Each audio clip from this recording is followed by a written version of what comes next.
Okay, can you hear me? All right, good evening. At this point, I would like to call to order the meeting and public hearing of the Hamilton Wenham Regional School Committee, and we will begin with the public hearing on the FY24 budget.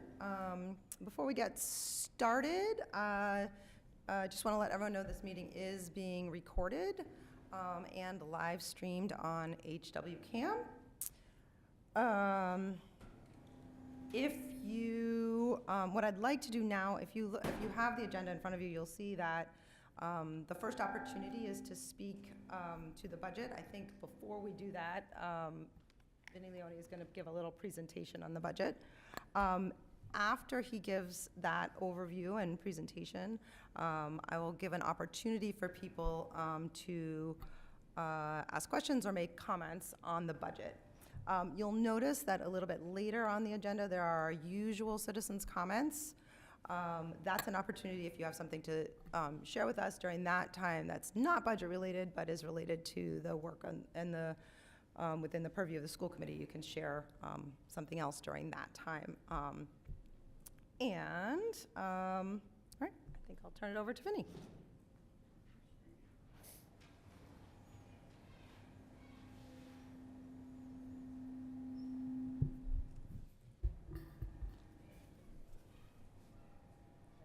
People on the Zoom. There's no one on the Zoom.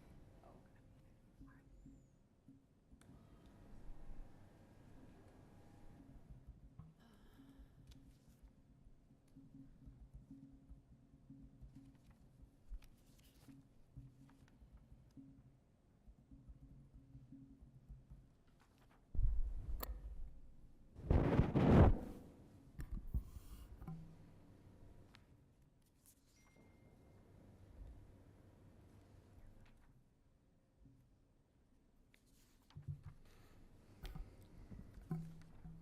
Vinnie?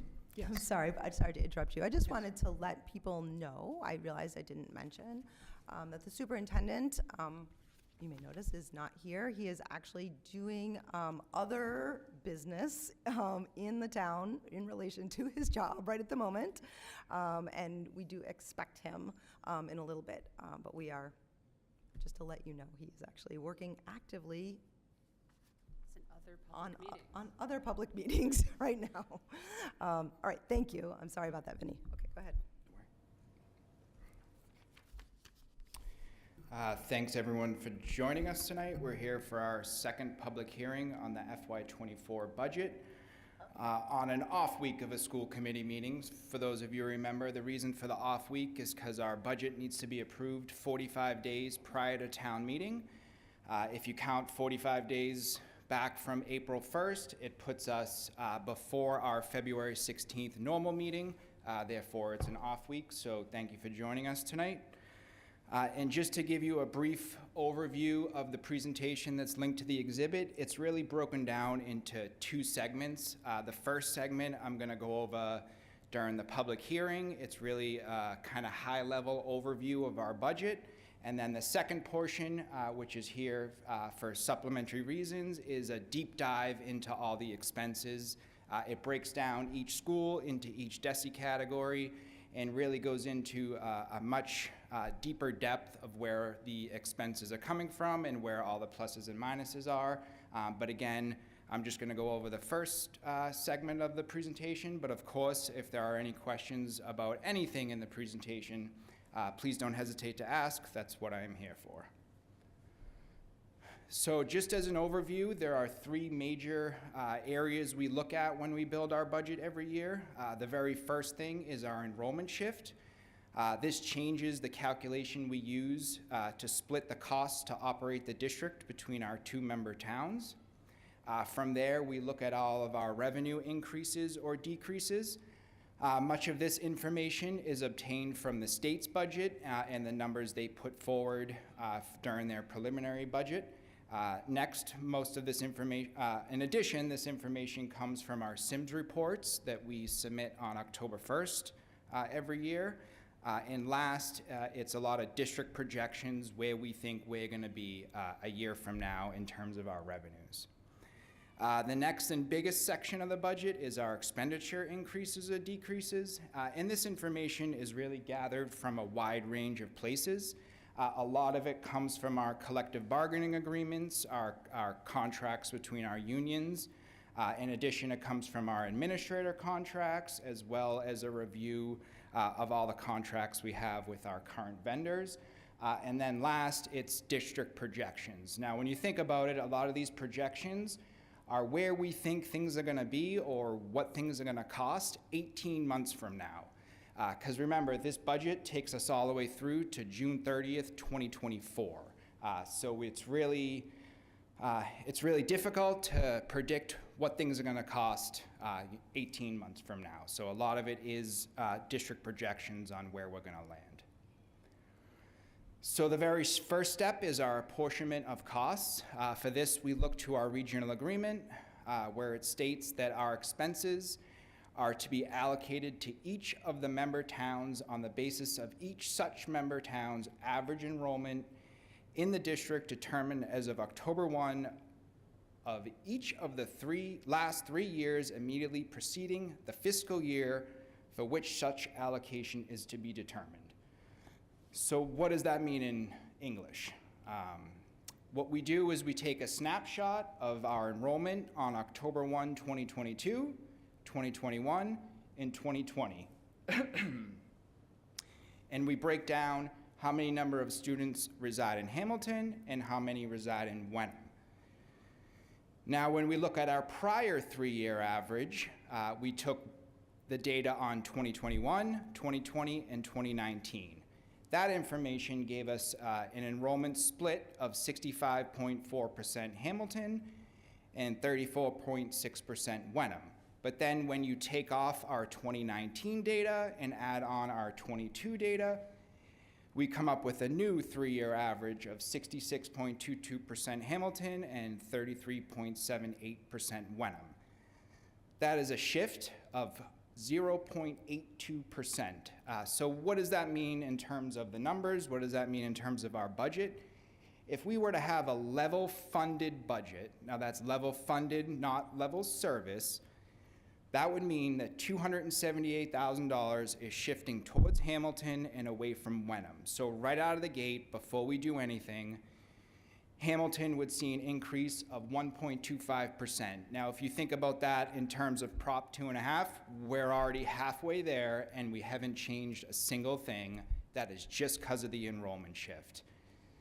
This is something that is always on the forefront of our minds when building the budget. It's always what we're dealing with when breaking down our revenues and expenses. In every meeting that we've had with leadership team, we're always reminding everyone that right away, Hamilton is already going to see a bigger increase. But what does that mean for Wenham?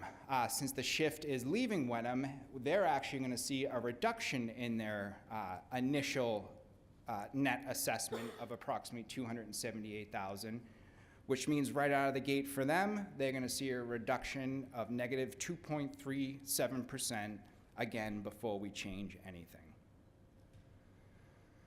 The next section is our revenue projections.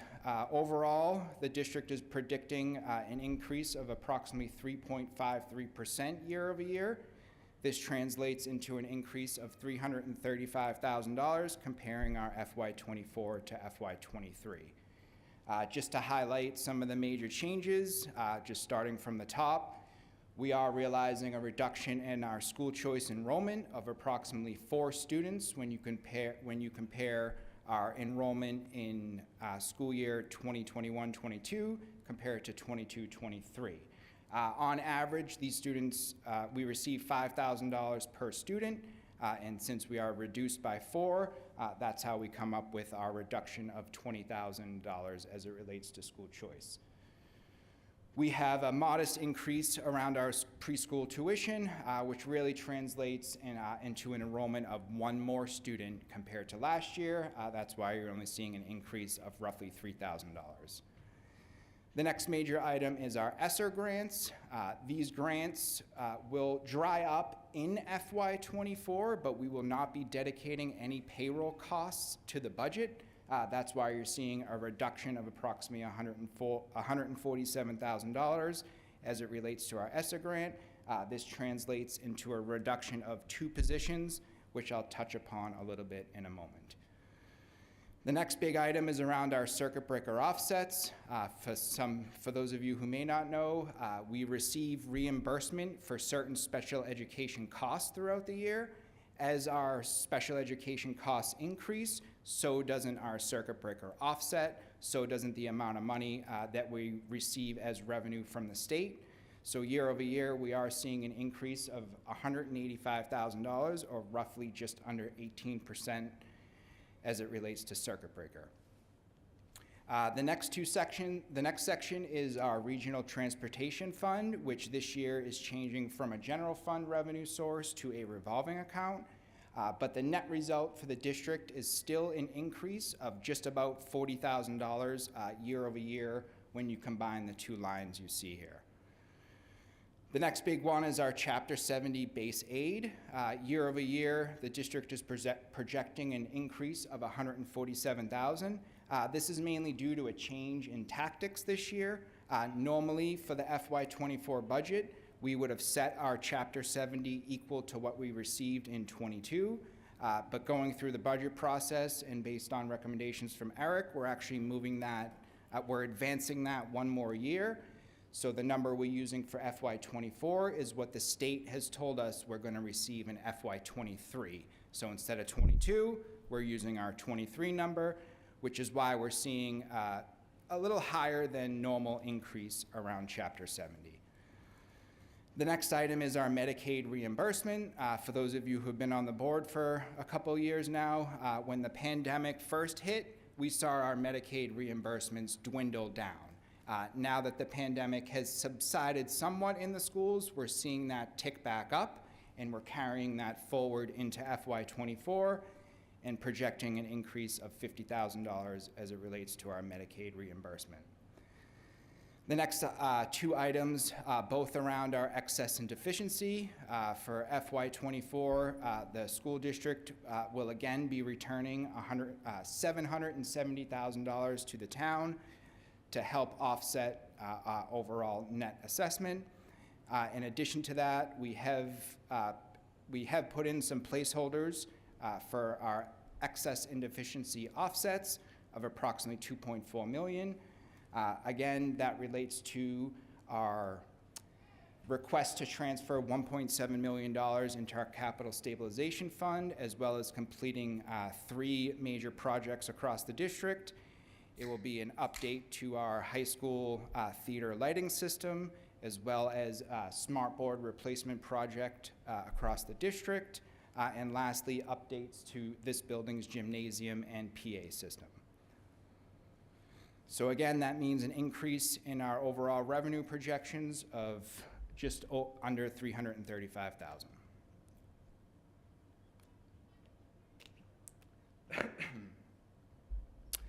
For the next segment is our expenses. They're presented here as our operating budget by DESI category. Overall, it was a difficult year budgeting as it relates to our staffing. As you can see here, we are putting in a reduction of just under 12 FTEs. And I know that might seem drastic, but just to remind everyone that 2 of those FTEs are from the ESSER grant. We knew 2 years ago they weren't going to be here in FY24. Those were only temporary positions to help us get through the pandemic. So there's 2 FTEs right there. In addition to that, many of these FTEs relate to trading in 3 teachers for 1 TA. So that net result is a reduction of 2 staff members, but we gained an experienced teacher in the process. In addition to that, some of these FTEs that we're reducing are positions that we have not been able to fill in the past 2 fiscal years. They're either part-time positions or they're specialty positions that we have not been able to fill. So even though we're removing them for the budget, the services comparing 23 to 24 will not be changing because those bodies are not here today. So ultimately, year over year, our increase in our expenses are coming in at approximately $1.2 million. And again, this is our gross number, not the net number that gets assessed to the towns. and represents an increase of just over 2.8%. This is that same expense chart, just broken out by site or location or by school and major program area. Again, you see the reduction of just under 12 FTEs or an increase of roughly 1.2 million. The next section of our expense budget relates to our debt service. Year over year, the district is seeing an increase of just under $25,000. This directly relates to interest rates increasing. Everybody knows the federal government has been increasing interest rates this year. These are all debt service payments that we take out loans to pay for. As the interest rates have increased, it's causing us to have a modest increase of roughly $25,000. And again, this is mainly related to interest payments. So right here, I tried to break down in the simplest of terms how we come up with the overall net number to each town. So if you look at the previous slides I went over, we have our total operating expenditures of $44 million. You take that number and you add it to our total debt service payments that you saw on the previous slide of just under $600,000. From there, you subtract out all of our total offsets and revenues of just under 9.8 million, and that's what equals our net town assessment of $34.8 million. From there is when you split the cost between the two member towns based on that enrollment shift that I opened up the presentation with, which is 66.22% Hamilton, which results in a $23 million net assessment to Hamilton, or 33.78% Wenham, which represents an $11.7 million assessment to Wenham. So what is that year over year? When you look at our final assessment, it's coming in at an increase of $875,000 for Hamilton, which represents a 3.94% increase, or and for Wenham, it's coming in at an increase of $26,000, or a 0.22% increase. When you roll those two together for the regional school district, we are seeing an increase on the combined net assessment of $902,000, or roughly 2.66%, which is just over that 2.5%, which is really where I try to mark year over year our total growth. But even though it is over it, it is just squeaked by. We're still happy with the number. But I personally would have liked it at 2.5. So right here, I have our final budget motion that I will bring back when we go to the full meeting and you vote on the budget. For the most part, this concludes the presentation for the public hearing. For now, I'm just going to leave up the last slide of the second segment, which is just an overall change in gross expenses year over year. So thank you guys for joining us tonight and giving me the opportunity to present. Thank you. At this point, I just want to say we do have a couple of people on Zoom, and I know that we have some people in the audience. So at this point, I'd like to give people the opportunity to make a comment or ask a question. This public hearing is a little bit different than our usual public comments. You certainly are welcome to ask a question regarding the budget specifically. Just as we do normally in public comment, I'd ask that you state your name, spell your name and your address. In general, I would like to try to keep it to 3 minutes. I do know that people might ask a question, so that might, we might need some time for an answer. If you're in the audience here and you'd like to make a comment, please approach the podium. Welcome. Good evening. My name is Peter Gordeau, 416 Bridge Street.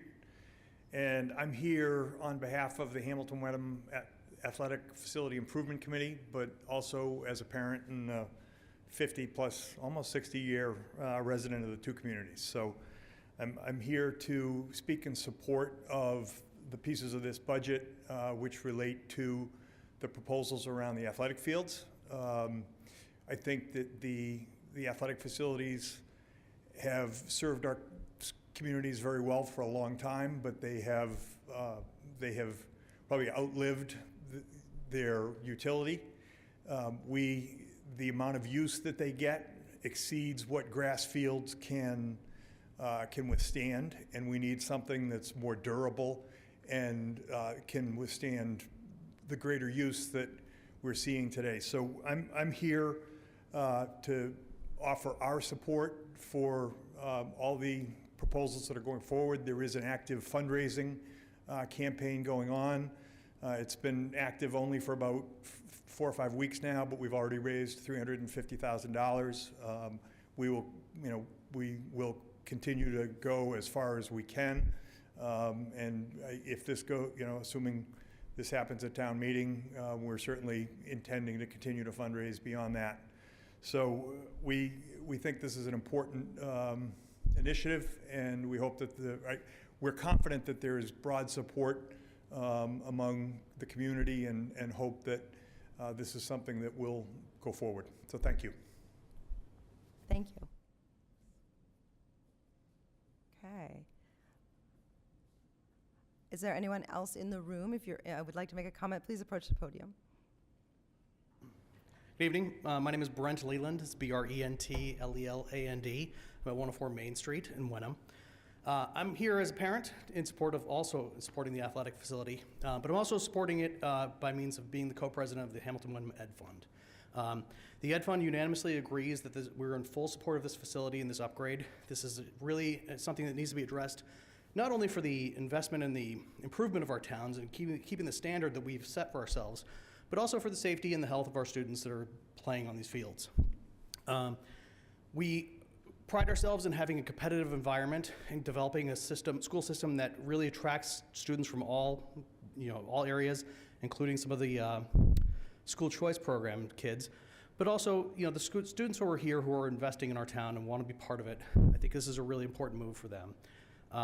But also, coming back to being a parent, I have a 15-year-old sophomore, and I've got a 7th grader who's 13, and this is just going to be a move for them that's going to be a grand improvement for their school experience. I think the education on the field is as important sometimes as the education in the classroom. So this has my full support and support of the Hamilton Wenham Ed Fund, and I encourage you to consider that. Thank you. Thank you. Okay, I see the people on Zoom are being quite patient. I wonder, is there anyone else in the room that wants to speak to the budget? Okay, I've got a couple of people on Zoom. Does anyone on Zoom, Kelly, would you like to make a comment?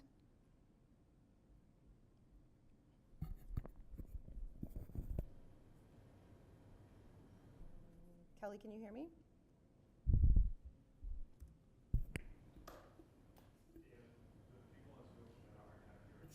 Yeah, it is always difficult to hear on Zoom. It's always better to watch it on the HW cam. Kelly, if you can, do you want to make a comment? It looks like you're unmuted. Do you want to put it in the chat? There is no chat, I don't know. Is your volume on your computer turned up?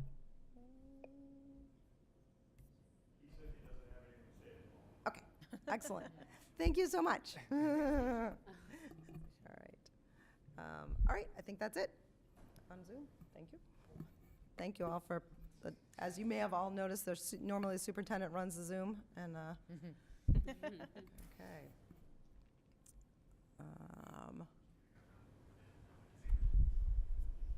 okay. Okay. I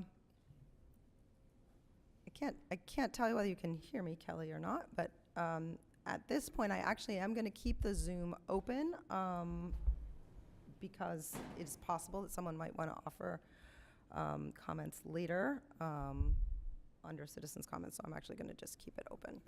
All right. If there's anybody, I guess, going once, going twice, does anyone have any other questions on the public hearing aspect? Okay. At this moment, if the committee is in agreement, what I'd like to do is take a brief recess before we continue with the rest of our meeting. So I'm going to take a brief recess. to vote to close the hearing? It's a great question. I'm not sure. Anna's asking me a Roberts Rules question that I don't know the answer to, whether we need to vote to close the hearing or not. But I don't see any harm on voting. It can't hurt anything. Okay, so I guess, could I have a motion to close the public hearing portion of the meeting? So moved. All right, do I have a second? Second. All right, seconded by Amy. All those in favor? That's unanimous of the 6 members who are present, and the public hearing portion of the meeting is closed. And now I'd like to take a brief recess. I anticipate this brief recess will be approximately 15 minutes.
Okay.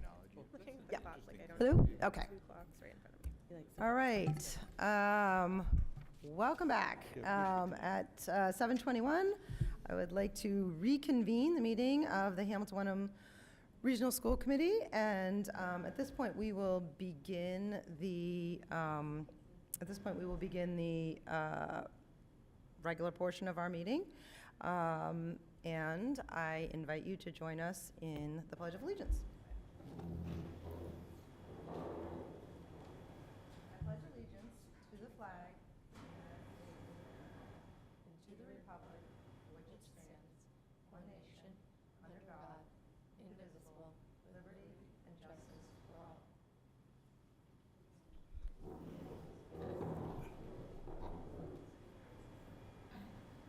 Okay, I appreciate everyone's patience. With that, it looks like we don't have anyone on Zoom who is interested in making a public comment, but we'll leave that open for just a minute. Is there anyone in the room, or if there's anyone in the room interested in making a public comment, I invite you to approach the podium. Okay, seeing none, I am going to close the Zoom link because it looks like we do not have anyone on Zoom who wants to comment.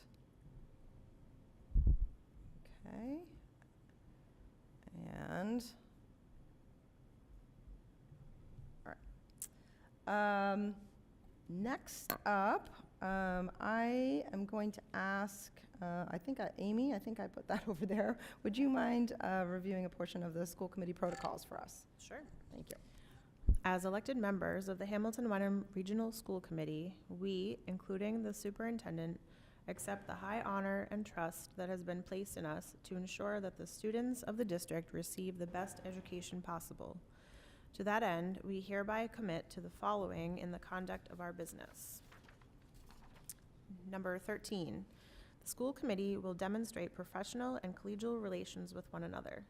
To this end, members will work to maintain trust and mutual respect between and among each other, the superintendent and the administration, by treating everyone with dignity and respect, even in time of disagreement. All voices and concerns of individual school committee members shall be given equal weight and significance. Thank you. Next up, I would like Jen, if you're willing, to read a portion of the school committee mission statement. The Hamilton Wenham Regional School Committee will lead and inspire a district that inspires all students to realize their fullest potential and feel a powerful sense of individual and collective belonging. Thank you. On a technical issue, I've lost my pen. Hold on one second. Oh, here we go. Nope, I'm good. Okay. Next on the agenda, we have the consent agenda. Are there any items that people would like to hold from the consent agenda? I have one. I would like to hold the curriculum materials from the Gloucester Public Schools. I move that the Hamilton Wenham Regional School Committee approves the consent agenda with the exception of donation B, the curriculum materials from the Gloucester Public Schools. Second. Second by Anna. All those in favor? And that is unanimous of the 6 members present, and the motion passes. I really just held this because I got the opportunity to chat with the superintendent about this. I really just held it. I wanted to call it out as, really a wonderful collaborative effort, that this is the way that public schools ought to interact with each other. This, I asked Eric to give me the details on it. Basically, my understanding is that the Gloucester Public Schools got an opportunity to test out through a grant various curriculum in order for them to choose, and they made their choice, and whatever they chose was a curriculum that they chose not to use this curriculum, but it's a curriculum that we use, and they reached out, and I just was really, I think that that's really wonderful thing, and I want to say thank you to the Gloucester Public Schools, but also just that this is a great model that we should all be thinking about, sharing resources between various towns, because we're all striving towards the same goal of educating kids. So, anyway, that was all I had to say. If someone's willing to make a motion on that. I move that the Hamilton Wenham Regional School Committee approves the donation of curriculum materials from Gloucester Public Schools. Second. Second by Julia. Is there any further discussion? All right, all those in favor? And that is, oh, that's unanimous. It was cold, so I was just trying to see where the draft's coming from. That's unanimous of the 6 members present. Do you have a point of personal comfort? Are you cold? No, I'm That's okay. a Robert's Rules thing. that we're Julia, there studying. was a window open Yeah. behind me. I wonder if there's one open behind you. Yep. It's okay, it's fine. Oh, okay, no, it's just like Yeah. a gust of wind, so No, I was wondering. it was actually on me. I actually opened the windows because it was No, it's really okay. warm. It's So, okay, no, thank it's you, fine. Vinny. I just didn't know where it was coming Actually, from, Vinny sorry. opened it for me. I was like, where's that Thank coming you. from? It is a bit warm, it's 75. All right. Can I also say thank you for the donations? Ed Fund donation. Sorry, what did you I say? just wanted to thank the Ed Fund too for the donation for the You wanted lawn games for been PE. late. Yes, sound thank fun. you to the Ed Fund. Always, yes, always. I loved just the description of social lawn games. I know. I don't know, it sounded Those are my kind of, jam. I don't know, very high end, I guess. All right, I'm going to ask the committee if you are in agreement, I might make a suggestion that we change the order of the agenda. If people are willing, I would like, just in the interest of, I'd like to have the superintendent here for some of our key budget questions. So if people are willing, I would ask that we move item number 11, committee reports, and specifically the policy information up forward, if people are comfortable with that. Yes. Okay. Seeing no objections, I'm going to go right ahead and do that. I don't know that we have anything from capital except the date for our next meeting, which I don't know off the top of my head, but I do know we have one. 16th. All right. And policy, let's dive right in and hear about policy, the L section. I know you've all been waiting to talk about the L section again for the second reading and vote. So the only feedback we had from the last meeting was that we wanted to have a better clean copy from the MASC, which we have procured. So what you have before you now are the 4 policies of the L section. And I think it's rather fitting, actually, that we're talking about the L section, because if you note, policy LB on the table directly speaks to our participation and sharing of resources with other public school districts. So I might suggest that we and Gloucester have adopted a similar policy if this moves forward. So there were no substantive questions from the last round of review on the L section. So it's back again. Hopefully you like it, and hopefully we can adopt it. Okay. I think we should have a motion, if somebody's willing to do that to get started. Sure. I move that the Hamilton Wenham Regional School Committee adopt policy L as posted in the agenda. Friendly amendment? The L section policies? Yes, thank you. Yes, you're welcome. All right. Seconded with the friendly amendment there by David. All right. Are there any questions or discussion? All right. Looks like we're ready to vote, policy committee. All right. All right. All those in favor? All right. And the motion passes 6-0 of the members present. I did want to ask the policy committee, I don't know if you're wanting to share that we had some information regarding F section? F section? Yes, that was my next thing. So as we were going through all of the adoption dates, Janelle correctly noticed that we had never brought the F section forward, even though we had talked about it, which then led to a flurry of review of minutes and dates and notes, and everyone kind of saying, oh my gosh, what's happened? So in going back through that, we did discuss them. I got all the way to the end of them on November 1st in that meeting. And Dorothy from the MASC, for some reason, did not have the updated notes, so there was just a lot of like, what has happened here? So we went back and I rewatched the meeting, and where we left it is that we did review the F section, and the policy committee was quite pleased with the F section. However, there was one question that Eric wanted to take to council regarding proposed new policy FF. So at the end of that meeting on the 1st of November, we said, great, Eric, go back to Mark Terry, ask the question, and then bring it back to the policy subcommittee. And unless something is changed, then we will vote to bring it forward. So the mystery was solved. So the policy subcommittee is in fact going to meet on Monday to do a final conversation on the F section, which is also now 4 policies. It is very, very short. With the anticipation that we won't have further changes, we will vote to bring it forward, and then we will have our first reading on March 2nd and a second and final reading on March 16th to adopt the F section.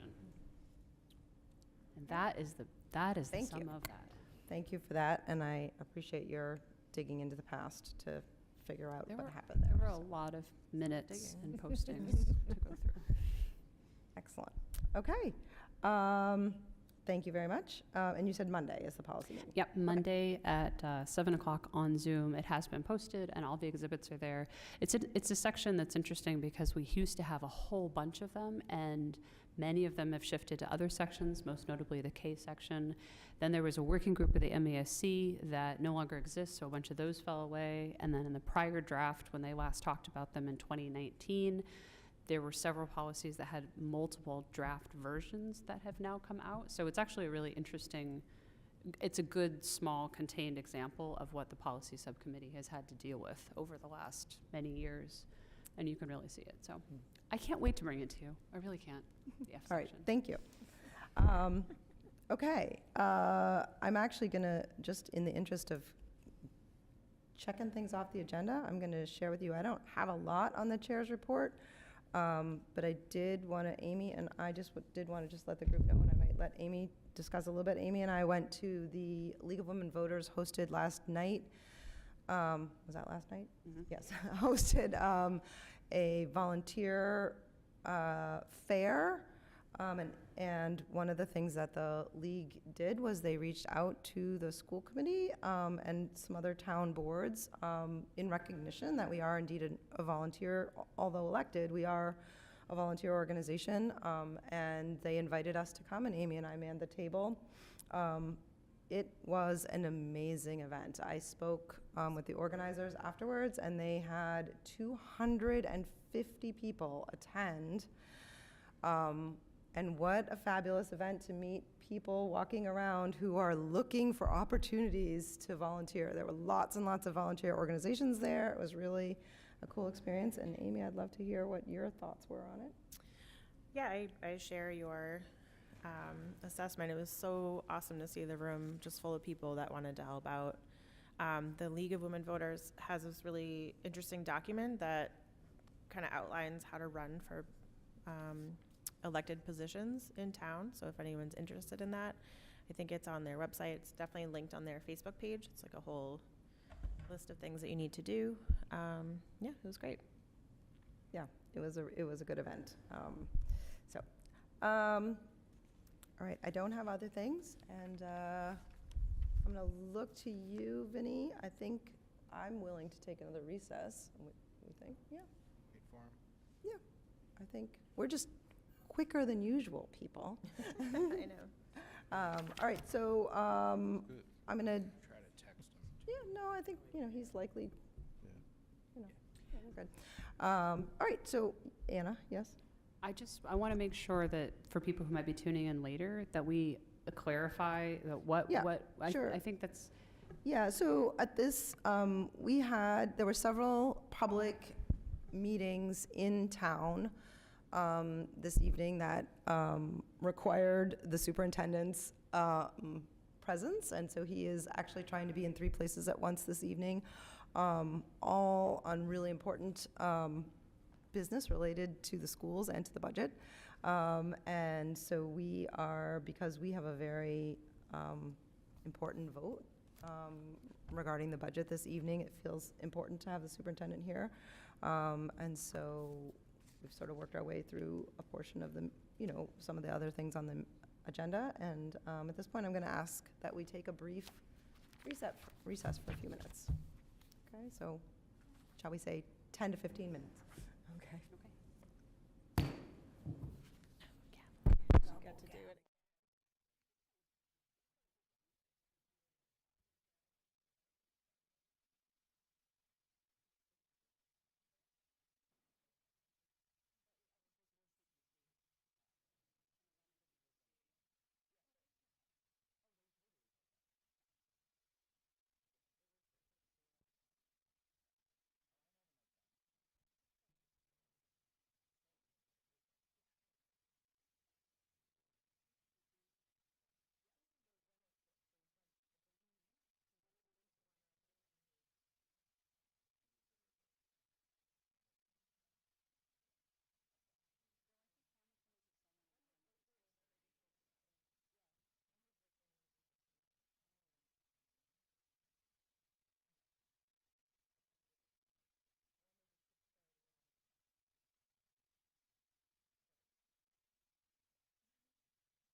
All right, we are gonna move forward. We miss Eric, but we know he is doing good work out in the community, and we are gonna, yeah, soldier forward, I think. getting red though. So just, oh, Yay! perfect timing. We were about Don't be sorry. for budget, Yeah. just so you know. Yes, Perfect timing, Eric. perfect timing. Excellent. All right. Couple of lines trimmed. Yes. We're gonna add like 7 zeros in a few places. We're glad you're here. Okay. So, all right, we are, Eric, just so you know, we are right at the top of new business. We did skip ahead and do a little bit on policy. Thank you. And, all right, I think we should probably begin with the motion. All right.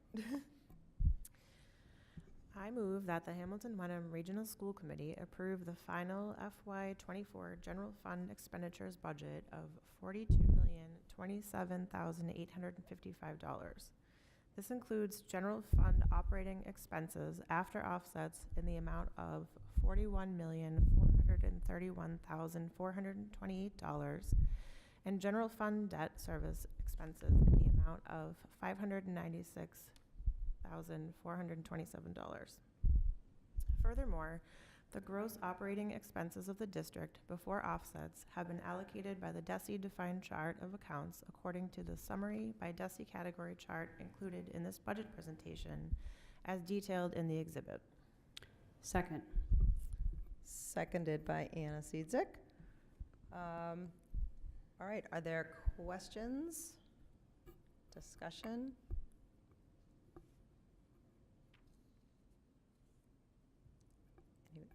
Anything we want to say? Just want to say thank you guys for Thank you. so appreciate it. Thank you for for your making work, them. Vinny. Yeah, I think it's important to say thank you to Vinny as well. Yeah. Yes. The guy here at 9 o'clock at night in his office alone, really working through these numbers. You know, there are times when you can work with all these numbers in the daytime, and they're a little bit limited, so I appreciate, Vinny working, in and out of trying to be with his family at the same time to make this happen and keep us on track, and certainly the committee for trusting us to go through this process and come up with what we believe is a fair budget for the school department and for our communities. So thank you all. Okay. All right, One thing I want to say. Anna? So I think the fact that none of us have questions or concerns, and there have been literally no negative comments or questions in either of the hearings, is a real testament to Eric and Vinny. The thing I want to draw out specifically that I think Vinny might have done after our last meeting is you've added that E&D offset summary slide. Because I know at one point, Jen, you had a question about making sure it was clear what was being returned to the town. So I think I just want to draw folks' attention to slide 31 of the presentation is really, really transparent and really clear what's going on with E&D and what the numbers look like. And I think, Vinny, if I'm not mistaken, you did that on purpose. See, we do pay attention. So thank you for that. But I think that's a really important slide for the public to process as you're looking at this budget.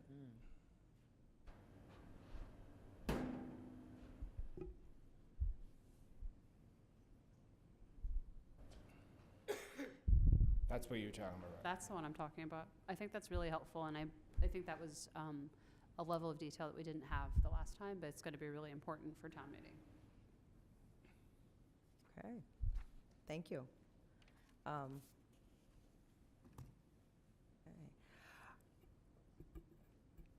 All right, are we ready? All right. It looks so, just to be clear, could you put the motion back up, Yes. please, Vinny? Yep.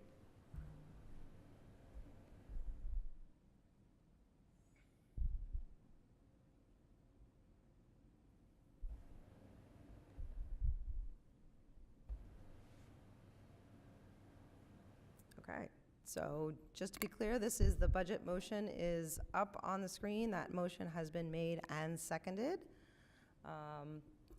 And I think we're ready to vote, unless there are any further questions. Okay. All right. All those in favor? And that is unanimous. I feel like I should And the clap. motion passes. Nice work. Thank you, everyone. Thank you Appreciate it. for all your hard work. Thank you so much. Okay. Next up, Yeah, I'll find, it should find it, yep. all right. Eric, who's been presenting for hours now.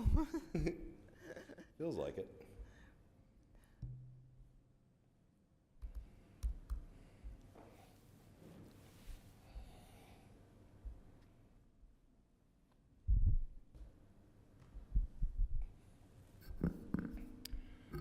First of all, I want to thank the committee for their flexibility this evening. It's in, as you know, at 6:30 I had to present to the Wenham CPC, and then at 7, which I didn't get there until 7:10, to the Hamilton CPC. I can give us one result. Hamilton has accepted our entire application for $800,000 CPC, so that's exciting because it's part of this project that I'm going to present to you right now. Wenham doesn't vote till next week, so we'll have to wait and see on that one. Hamilton-Wenham Regional School District Athletic Facilities Improvement Project. As you know, this has been going on for longer than I've been in the district. This is my 10th year here. It bubbled up many years ago, almost kind of came to fruition, went away a little bit. I couldn't get it off the ground. There were some adjustments and changes and a little bit of community dialogue, but never actually made it happen. So one of the things I committed to this year was making this happen for our kids and for our communities. I think it's important for both. Like, we really can rally around this opportunity as we pull youth sports in and pull our seniors in. What fun it would be on a Friday night football game to bring my my granddad to the game and have my kids there and have the other fields for opportunities for usage. It increases usage for everyone, not just the high school teams. It increases usage for youth sports. It gives us opportunities to rent fields for specific events that may happen, and keeps our kids at home for their deserved home events when they win a tournament or in the playoffs. I'll give you a quick overview of athletics. You've seen this before. We offer 29 sports in our little high school for boys and girls. 70% of our kids play at least one sport. That's a huge number, 70%. 92% of our teams earn the MIA academic distinction, scholars and athletes, and I think that's important to note. Our kids work hard, both on and off the field, and 100% of them earn sportsmanship honors, and that's a testament to our coaches and coaching staff and our kids who are on the fields. In the last year, 83% of our teams qualified for the state tournament. The caveat is that they didn't all get to take advantage of home field advantage. We had to send some of them off-site, rent other places for them to be at home field. So this hopefully will be a solution for that issue. Our goals of the project: bring our kids back. We've been losing kids, specifically in that 8th to 9th grade transition, in conversations with families. One of the things they point out is facilities, and I'm not just talking about athletic facilities here. All facilities there are a lot of projects that we need to work on to bring our schools up to snuff and to give our kids opportunities that will set them up so they are ready to go when they go to college. So bringing students and events back on campus, enhancing youth and community athletic experience. Nothing new. Where the one memory I have when I was in high school is when the youth sports kids came to a baseball game, and I'm in my catcher's gear, and at that time svelte, and the youth kids came to the game, and they came up to us and they looked up at us and their eyes were this big, and it was like, that's for them to be able to say, I want to do that too. And I think it's important for us to make those connections that we don't necessarily have when kids can't play on the fields or can't come to the fields because they got to play somewhere else or go somewhere else. Relieving pressure on the local town parks town fields. We've talked about that over and over and over. Field hockey team has more undulations in the field that they use behind the library, and to nobody's fault, it's just a thing of grass fields. Trying to keep grass fields upkept and growing new grass is almost impossible when you're running all these different teams over and over and over. Addressing our accreditation facility needs, as you know, one of the 6 foundational aspects of accreditation is learning spaces for kids, and our learning spaces include our fields, our track, because our health classes use them, our phys ed classes use them. So that is one of the things that we were cited for, and the expectation is we will make progress towards that, towards improving that for our kids in the next 2 years when we report out again. And then building community pride and attracting families. We've got to give people a reason to stay in town, to be in town, to want to be part of our community. Part of that is you know, giving kids opportunities and giving families opportunity. I mean, many of us have driven our kids from sport to sport to sport to sport to sport, oftentimes far out of town. You know, this gives us the opportunity to bring some of our kids back into town. And again, you know, imagine a Friday night when you can bring the family to the game and, you know, have a good time, talk with some friends, kids get to play. You know, I remember when I played youth football, the little kids would play football behind the stands while everybody else was watching field. So this gives an opportunity for us to be able to do that. I talked about the components before. I won't belabor this, but there's a main field, which everyone knows is the, quote, football field, but we also play soccer, lacrosse, and field hockey on that field. There's a multi-turf sport field. Both of those would have lights, synthetic softball field with lighting, 4 tennis courts. I have with lighting here, but that is still under investigation. It's not in one of our quotes, so we're still working on that. Relocation of field events like discus and shot put, so that kids can safely throw both at the same time during a competition. New grandstands, that will depend on what our grandstands what they find out about our grandstands when they look at them, when they start to make sure that they're ADA compliant and that they will hold everything together. There is a possibility that they can continue to use the ones that we have on our home side. The ones on the other side are really not in good shape, so those would disappear and be traded out for new ones. ADA compliant press box. The idea is when you put a shovel in the ground for this project, you ought to move to ADA compliance, and that ADA compliance is you need an elevator or a lift in your press box for handicap access, and that's something we don't have. So if you are wheelchair bound and you're a part of the press, you cannot access the press box. So that would be addressed in this project. And then an amenities building, so that was a big ticket item that we were waiting for to get kind of funding ideas about. They run about $850 per square foot. We would need between 1,000 and 1,500 square foot is what Gail is telling us. And the tune of that is $1 to $1.7 million when you're looking at the fixtures and things that you need. The reality is, under ADA compliance, you need a certain number of bathrooms or toilets available based on seating that you have in the field. So that gets calculated out once they determine seating, distance to the bathrooms and things like that. This is the original plan that you've seen, and the big thing to understand is in the red was already approved by Conservation Commission. So whatever's outlined in red was already approved. What you see in blue is what we brought back to the Conservation Commission to get permitted, and they had a meeting last week. They had a walkthrough last night actually. And then I believe it's in 2 weeks they meet again. I think it's the 23rd to make some type of a determination or to ask questions.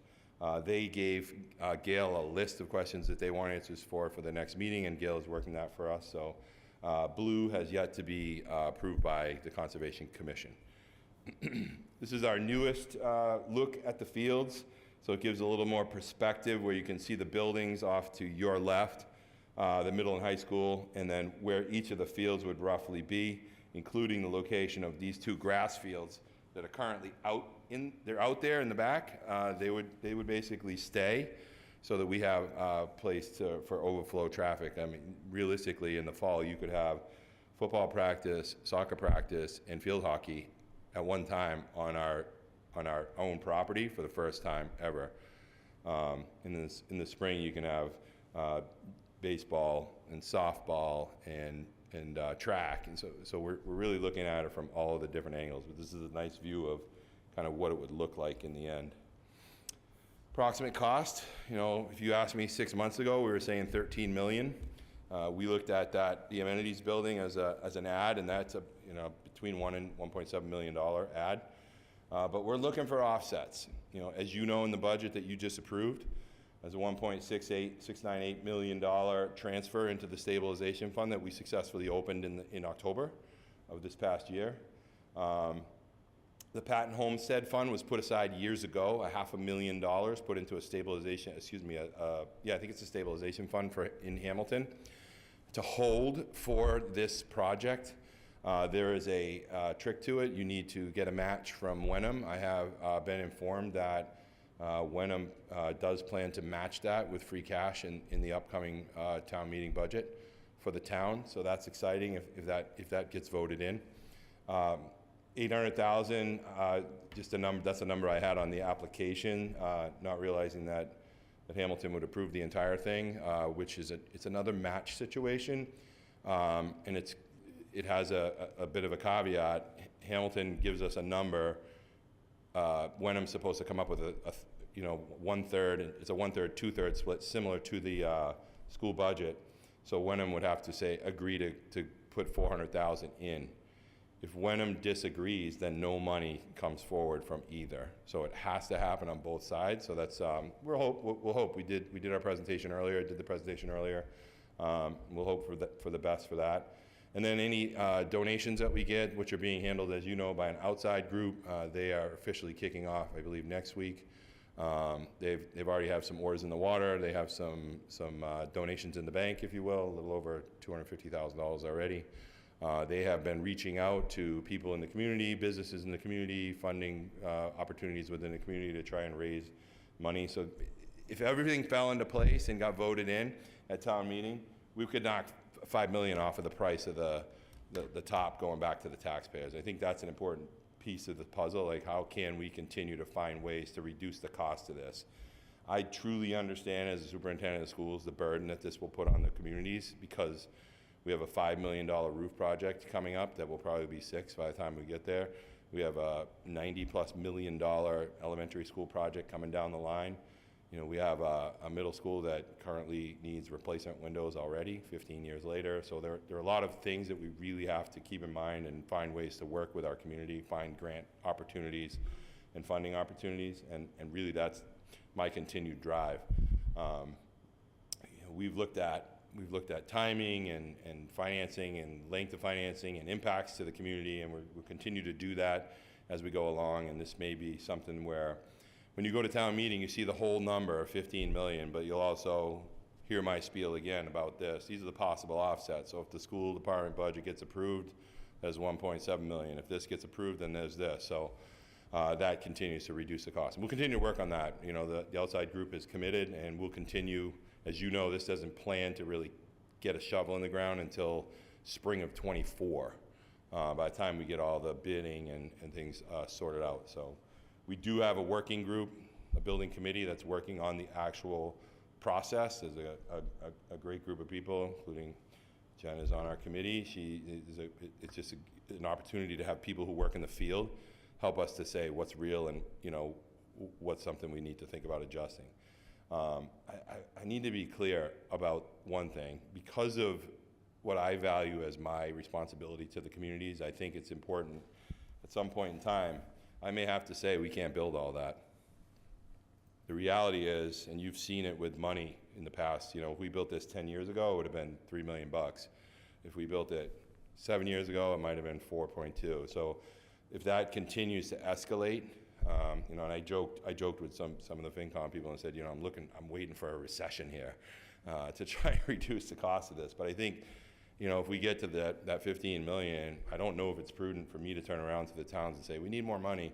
So I want to really work hard to make this happen within that 15 million. And the way the warrant article is structured, it's structured so that that whole 15 million has to show as part of the warrant process. So when you go to town meeting and you look at the warrant article, it says 15 million debt exclusion, and the reality is I want to try and do it for that and make this happen. So I think that's going to be the quote hard part, but we have a number of great people on the building committee that have given us some heads ups on certain things, even including delays. You know, if you need a transformer to get the lights lit, order it now because you won't see it for 18 more months. So those types of things that we'll take advantage of as we are able to gain funding. So if we get funding after town meeting, we'll start to work right away at putting our ducks in a row. So, and finally, this requires a motion of the committee. It is a debt exclusion for both towns, so it would require a 2/3 vote. And this is the language that we've used before. We've fine-tuned it for this particular project, and certainly I would move the committee on to questions before this, maybe. Yeah, I think, thank you very much for that. All right. Yeah, let's have, are there anyone who has questions before we can? Okay. Well, yeah, I mean, you mentioned the other big projects which add up to, when you add them all up, what must come to 30, 40, well, what's the new school projected to be? We don't really know. I mean, from the information I can give you is in looking at projects that are going on right now, we're running, it would be about 90 million for an equal project. Yeah. So my question was, how do you see the pecking order of this? If, you know, David, can you talk right into the mic? sorry, presuming that we can't necessarily afford all of them, from a priority point of view, what priority, because you gave an impassioned speech for this, but where does it stack compared to the others, is my view. If you had to rank order them. Yeah, I think it's great. Rank ordering. It's a great question. I think this is an important mechanism to get kids back into our schools. I mean, I think that's a priority of mine, to figure out ways, you know, why are people leaving, where are they going, what can we do to be able to hold kids in our buildings, in our schools, and have kids want to be in our schools, and families want to send our kids. You know, we've made some moves right now. This is a fairly short-term project. This would start in, say, March and be done probably by November, December, depending on landscaping. We might have to do some landscaping in the spring, but I think this is a kind of an easy win, if you will. Not easy money-wise, but I think for, you know, what people are looking for, like a place to go and a place to feel like this is ours and this is the place we want to be. So I think I would keep them in the order of putting together this project. The school project, we wouldn't is 4 years out still, so we wouldn't even start looking at the funding mechanisms for probably 2.5 more years. So I think you have some time in there. And then the roof project becomes a gamble depending on the state. And right now, as you know, the state shut down that portion of their funding. They took all of the funding from the program that does roofs and windows and things, the emergency program, if you will. They have shut that program down and moved 75 million into the core program for the buildings because they realize how much costs have gone up over time. So they're finding that there's a community that built, they were building a $100 million school and it turned out to be 140 by the time they were done. So those are the things you don't want to have to go back to the community for. So I think in the order we're in, the smaller project gives us some obviously also some good foundational ideas of how this should move forward once we get into the bigger project. And I think at that time, given the economics of it, you start to look at it from an economic perspective. I think we're in the right order if we do this first and then move towards the facilities. So where does that leave us with a roof? I mean, how long can you tolerate having a roof that leaks? Yeah, I think it's a gamble, really. We just spent, I don't know, tell me if I'm wrong, Vinny, I think $40,000 putting 100 patches on the high school roof. So it's kind of a game for us right now. As long as no one walks on the roof, we'll be okay. And, frost and freeze changes that as well. But we've been trying to keep up with it. Realistically, I don't know when that program is going to reopen. So those programs allow us for a percentage reimbursement, which is roughly equal to the building reimbursement, roughly around 47%. So to be able to take a $90 million school and get 40% of that, or take a $5 million roof project and get 40% of that is helpful. This project has no reimbursement whatsoever, school fields and recreational facilities. So I think we have them in the right order, and I think the gamble is when will the state reopen the funding mechanism for roofs, windows, and boilers and smaller projects. So I don't know when that's going to be, and they haven't really come forward and said, we're going to open it up in a year. They're kind of sitting on it. There's also a number of things happening at the State House level with the reality of the building project. We're very lucky to be involved in the building project right now, because if you take their annual allotment of $800 million and you started to look at all the schools that need to be renovated, refurbished, rebuilt, it would take, I think it's 30 years to be able to do that for all the schools that right now are in the quote need zone. So I think we're very lucky to be involved in that, and I wouldn't want to blow it along the way and have to start all over, because that's what they would make you do, go back to the beginning. So I think we're in a good place. Thank you. Other questions? I have a question. Julia? So there'll be some private fundraising done for this? Yep. And is there kind of a projection of how much that could be? Is that on the slide that I just missed? Yes. That's, Yeah. oh, that's that. Okay, that's, Yeah. what does that stand for? HWAFIC, where Peter Gordeau. Yeah, he actually, Eric, just so you know, he actually spoke during public comment. Oh, okay. So Peter is a member of that group. They're a separate 501c. Okay. Private group, separate nonprofit, recognized nonprofit. They are now currently reaching out to various groups and businesses in town to try to get connections, and they are working off of the pretense of naming rights, which if they, say a business approached them and said, we want to donate $1 million, but we'd like our name on the field, they would basically be the handshake between that person and us, and that would be negotiated with the committee as outlined in our policies. So it'd be tax deductible Yes. for the donor? Mhm. Okay, so we should just put that out there to the public. Well, They're interested. one already came in based on that fact. When you start to look at it, one of the donations already made was, I don't think there might be conflict. what I'm assuming, based on that fact, given the timing. So. Thank you. Sorry, No, it's okay. wasn't clear to me. Yeah, I mean, and that 2 million could be 2.5. There's no, I didn't want to limit it, but I also wanted to be realistic. Like, how much money is out there within the community? I don't know. There are a lot of people interested. I can say that. We've talked to a number of people who are interested in jumping in, and even if it's $1,000, that the HWAFIC is taking whatever they can pull in for this project. And I think that's important for the public to know that there's a whole separate group of people outside of the school district that are working towards this as well.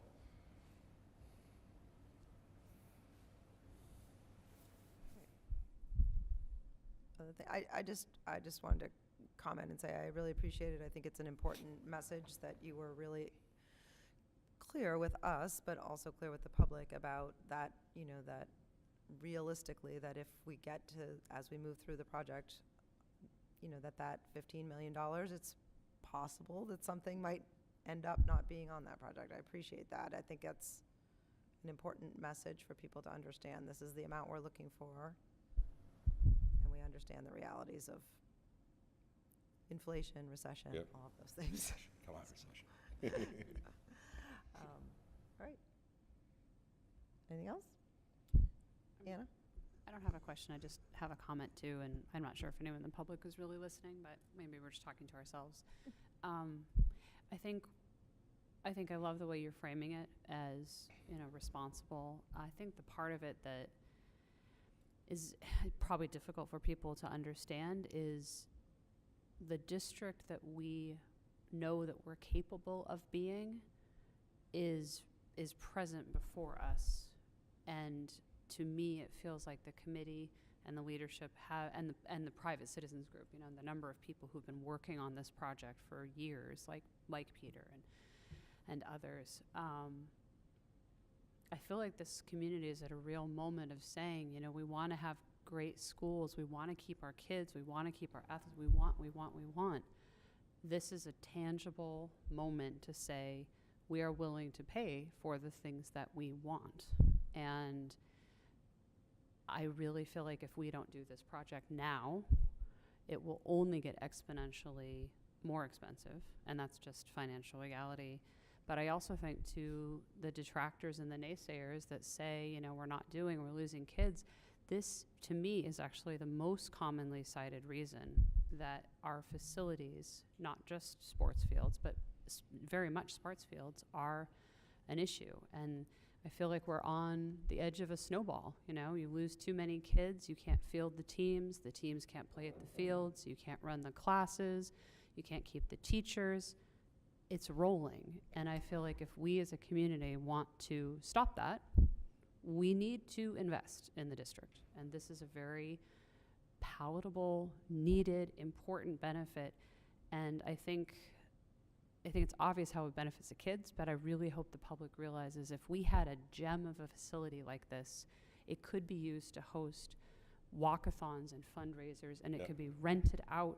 It could be a gathering point. You could have senior council on aging organize senior walks. There are so many things that a community can do with facilities like this. So I support it 1,000%. I have from the beginning, but I really think this is a moment where the community is going to have to show what it wants.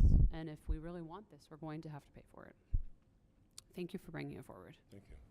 I think it's important to note, too, that back in 2020, there was an MOU that was created between Recreation and School Department on use. Because there's always that fear, okay, the community pays for these fields and nobody can get on them. That is not reality to me. I think it's important. Again, it goes back to community. Like, we want to be able to bring as many people as we can. It's the idea. That's why we're moving to synthetic turf, to be able to increase the use and increase the availability for people within our community. So I think it's a huge opportunity for us. Okay. All right. It looks like we're ready to vote. Do we have the motion? No. No. Nope. All right. I have a question about the motion. Is it two separate motions or just read through? It's the same motion. It just, usually it's another paragraph. This attorney just broke it out for us. Okay. I move that the Hamilton-Wenham Regional School Committee vote to authorize the district to borrow the sum of $15 million for the purpose of designing, constructing, reconstructing, making improvements to, and equipping the athletic and recreational facilities located at Hamilton-Wenham Regional High School, 775 Bay Road, South Hamilton, Massachusetts, including the payment of all costs incidental or related thereto, and to authorize the district treasurer, with the approval of the Regional School Committee, to issue any bonds or notes that may be necessary for such purposes, and to execute any and all documents required therefor, and provided further that the superintendent is hereby directed to provide written notice of this authorization to incur debt and the purposes for which it is authorized to the select boards of the towns of Hamilton and Wenham, said notice to be provided no later than 7 days from the date hereof, and provided further that no debt may be incurred until the expiration of 60 days after the date hereof, and being further subject to the contingencies set forth in Chapter 71, Section 16D of the General Laws. Second. Second by David Polito, with a close, close call. Okay, is there any further discussion? All right, looks like we're ready to vote. All right, all those in favor? And that is unanimous. Thank you very much. Passes. Thank you. Still a lot of steps to go, but Yeah. we're getting closer. Thank you. Wonderful. That was a lot. Thank you. All right. Next up is the FY24 budget and annual report. I believe this is Anna. When we approved, I think last meeting or the meeting before, the annual report. This is what, Anna, you were looking for, I think. Yeah, this is Correct. So, yes. Amy, are you willing to make a motion? Sure. I move that the Hamilton-Wenham Regional School Committee approve the fiscal year 24 budget and annual report as linked to tonight's agenda. Second. Second by Anna. Eric, did you have something you wanted to share about this, or is it's pretty straightforward? Yeah, it's straightforward. I think we tried to fiddle with some of the graphs and give more visual representations, and we'll do that during town meeting. We'll move to a little more visual format, as you've heard from our counterparts on other committees. But this is the whole thing. This is really the budget, the descriptions, and some other information from our schools. So I think it's always an interesting work. I think Vinny and I have both read it far too many times. Janelle more than both of us combined, but there's a lot of work that goes into this, and I think it's a good kind of one-stop shop, if you will, so people can always go back to this and say, what happened in FY24 or what happened in FY23? We have these all posted on our website as well. So. Thank you. I appreciate all the hard work. I did want to give a shout out. I already said to Vinny I wanted to give a shout out. I really appreciated, it's page 14, and it's a really, really useful, clear, like plain English kind of explanation of how you calculating the net budget, and I just found it helpful in talking. I know that that's going to help me in talking to people. So I appreciate that. Agree. Thank you. And there's really nice pie charts in there, too. Yes. Visually stunning. Yes. All right, are there questions? Anything else? All right, looks like we are ready to vote. All right, all those in favor? And that is unanimous and the motion passes. Thank you very much. Great. Thank you. Thank you. All right, realistically, I think we have left the superintendent's report is, because we skipped around. Keep me on my toes. Keeping you on your toes, exactly. Certainly want to highlight last night's event, Hearts and Flowers, that was at Danversport Yacht Club, where our chorus and choir kids come together. Miss Katie Simcoe puts together a heck of a show every year. It's a fundraiser for our choir group. It's fascinating to me what our kids can do. You know, when you start to think about these kids are 15, 16, and 17 years old, and they will floor you with a performance. So if you ever do get a chance to go to these events, please check it out, because that's the part of school that people sometimes forget about. So I just want to publicly thank Miss Simcoe and our kids for a heck of a show, and everybody that I talked to that was there was like, wow, this is amazing, this was great. So it is a fascinating look at what kids can do outside of math, science, social studies, and English. So it was good. The bigger piece, I think, of what we've been doing for the past weeks is really getting this budget together, and certainly I want to reiterate to our community that we cut $900,000 out of this budget from November when we originally presented, and really looked at ways to bring it back at the request of our towns, the town manager and town administrator. And I think where we came to is an important point, like 2.6%. Really comes below just the rollover. When you think about when we roll our budget over, it's over 4.5%. So we were able to roll it over, keep most things intact. Yes, we have a few cuts, but I think we're realistic given what we know about our class sizes, what we know about our buildings, what we know about our needs, and I think the use of E&D is an important piece of the puzzle for us to continue to kind of fix up our schools and make things happen for our schools. And we've been trying to do that now for a year and a half, and have been able to, with the committee support, put together some fantastic projects. The field project, funding the auditorium, which was never in anybody's long-term plan until everything went haywire. And then even looking at the Bucher School as we move forward with our elementary school projects, that school survives as we combine the other two. So, really looking at this building and deciding, okay, how do we want it to be for long term if we're going to use it long term and continue to use it. So, I think you know, Vinny worked hard. I think he probably had a heart attack the fourth time I came into his office and said, we gotta cut another $250,000, you know, and it was, he was digging, so I appreciate Vinny's work, but I do think we're presenting a realistic, appropriate, fiscally responsible budget to our communities, and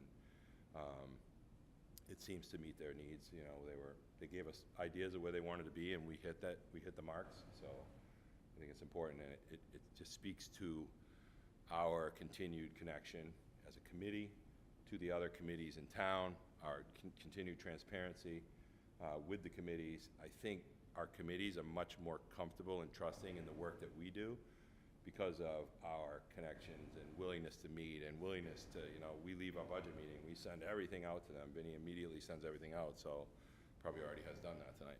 But I think those changes in how we've done business are an important piece of the puzzle for this committee. Certainly, I appreciate it as considered, I'm still a new superintendent, but I think, you know, we've been able to, in a short amount of time, change the dynamic and the relationship between the school department and our communities. And that's because of everybody sitting here and the people in those committees that's willing to do the work. So it's really all I want to touch upon right now. All right. Thank you. Thank you. Okay. Realistically, I think we've done everything else here except for topics for future meetings. Vinny? I have the year-end forecast. Okay. And does that need to be at our next meeting? I would like it if that's Okay. okay. Yep. Okay. What about special ed, since that subject's been raised? I'm sorry, say it again in the, Special ed, what about special ed? its costs and the alternatives. Okay.